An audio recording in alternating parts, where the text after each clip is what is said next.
status under the Pan American Health Organization. That's a designation Canada had for 27 years. Didn't come as a surprise to some. Canada's ongoing measles outbreak erupted more than a year ago. More than 5,000 cases of the highly infectious disease have been recorded across the country. My next guest says the loss of Canada's elimination status represents a troubling policy failure and is part of a larger problem. Raywat Deonandan is an epidemiologist and an associate professor at the University of Ottawa's Faculty of Health Sciences. Hi, Raywat. Hey, how are you? Doing okay. You've described the this measles setback as a symptom of a larger illness. What do you mean by that? I mean a lot of things by it, but the thing that comes first to mind is this disease that has infected the body politic, which is misinformation. It's affecting pretty much everything that we experience in public discourse, and health is just the most immediate front of that problem. Misinformation around vaccines and disease is pretty much what has caused this loss of elimination status. But of course, as we know, misinformation also causes greater divisions in society, influences our ability to respond to things like climate change. It is, in my opinion, the biggest problem that we face today. Okay, we'll come back to some of that as well. For the loss of the status in terms of the measles elimination status, how significant is that for Canada? It's mostly symbolic. However, it also isn't mostly symbolic. So the symbolic aspects of it is it used to be a sign that we were a stable society with a good grasp of its public health, and other countries can trust our travelers not to be infected with stuff. The non-symbolic aspects is that it signals that we have controlled this disease called measles, which is the most contagious infectious disease we know. And absent the elimination of measles, any new introduction of disease via travelers or whatever can actually spark more sustained transmission. And that means we have to expend more resources to contact, trace, and contain it. It means the risk to our children is now more palpable. So there's a measurable negative impact of this designation.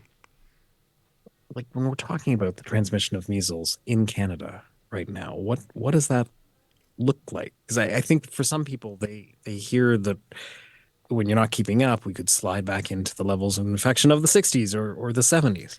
Yeah, that's not going to happen. The majority of people still vaccinate their kids, right? So prior to vaccination in the 60s and 50s, we had hundreds of thousands of cases a year, and hundreds of those would be, well, thousands would be hospitalized, hundreds would die, hundreds more would be disabled. We're not going to see that again, but we are going to see some hospitalizations, and hopefully not, but we might see some deaths if the numbers climb again. What we're going to see is more kids at risk. And it's not going to be everywhere. It's just that the pockets of limited immunity will start to see outbreaks more often. The issue here is that immunity is not homogeneously spread across the country. There are communities with less vaccination and communities with more vaccination, and that's the problem. If you do look at a country like Venezuela or Brazil, they were able to get it back after about 5 years. Would Canada be able to do that then? Absolutely. We can do it in 1 year. We definitely are able to do that. Part of the requirement is a strong surveillance and detection system, and we have that. What we have to do, frankly, is to get people vaccinated. So I like to think about public health as standing upon a series of pillars. Those pillars include scientists, government, media, educators, and the public. And in my opinion, frankly, it's the public that has failed in this particular case because the public did not go out and receive vaccination in sufficient numbers. And when they do that again, we'll get back our status. Okay, but that goes back to your first point. Yeah. How challenging is it to increase immunization numbers at a time when there is so much disinformation about Everything. vaccines? Like that's sort of chicken and the egg. Yeah. This is the problem, obviously, and it's going to require a society level effort to combat misinformation writ large, and a lesser level to combat medical misinformation specifically.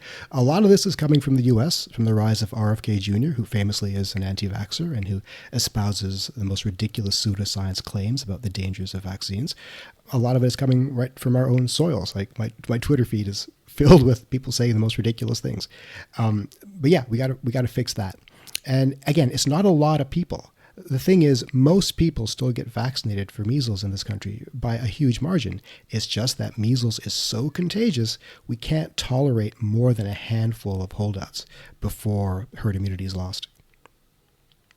think that's a key point. I mean, you've made it once already, but the people may not understand that it's not just a matter of, oh, well, the majority Right. go okay We and get need vaccinated. That in the case of measles, the slightest sliver is a big sliver. Yeah, we need 95% of the population to be immunized. And that's based on a vaccine that is extremely efficacious. If it was less efficacious, we'd need an even larger number.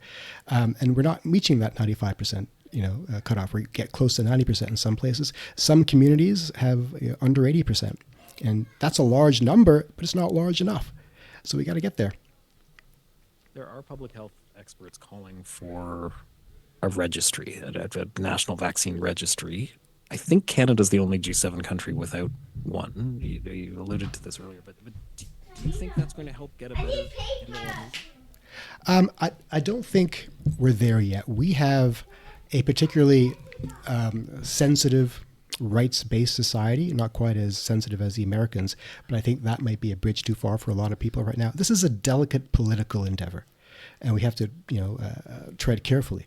I think what we can do in the meantime is look at pushing the vaccine message more, roll out the vaccine catch-up campaign better, and look at look at the school exemption policies. That's a big one. So in Ontario, about 0.6% of kids get exempted for medical reasons, and that's understandable, and about 2% get exempted for religious or philosophical reasons, and that's the tough one here. We should make that a little bit harder, and maybe examine that population with a bit more scrutiny to see if we can get that down a little more. Raywat Deonandan, thanks very much for your time. It's my pleasure. Thank you. That's Raywat Deonandan.